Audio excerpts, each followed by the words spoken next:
So you've hit your 30s. You're earning okay, maybe saving a bit, but every time you look at house prices, you think, yeah, right, maybe in another life. Well, I'm here to tell you, it's still possible. You don't have to be rich, you don't need perfect timing, and you definitely don't need to buy a mansion. Today, I'll walk you through exactly how to buy your first house in your 30s, step by step, even if you're starting late or feel behind.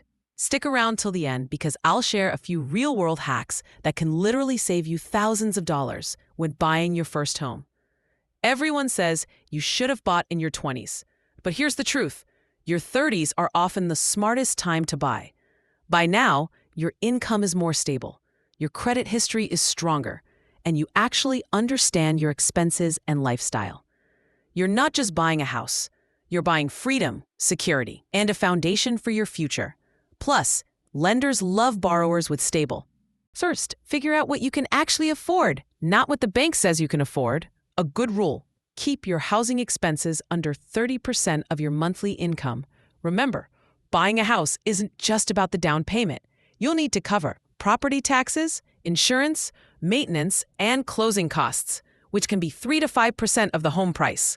So, before you even start looking, set a realistic price range that fits your lifestyle, not one that leaves you broke every month. Now, about saving for the down payment. Most people think they need 20% down. That's a myth. In 2025, many first-time buyer programs let you buy with 5% or even 3% down. Some countries even have government assistance or grants to help you out.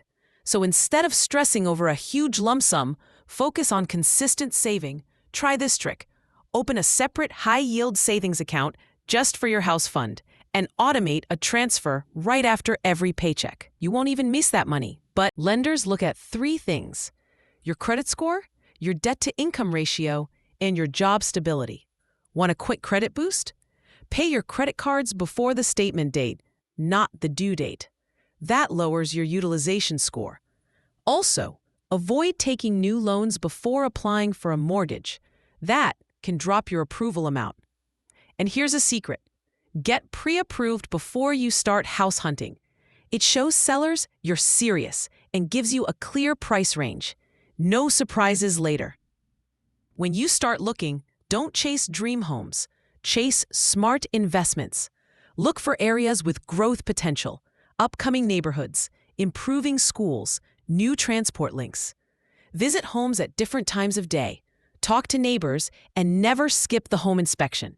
Remember, your first house doesn't have to be your forever home. It's a stepping stone to build equity and upgrade later. Buying your first home in your 30s isn't late. It's strategic. You've got experience, stability, and wisdom on your side. Start with a clear budget, save smart, get pre-approved, and look for opportunity, not perfection.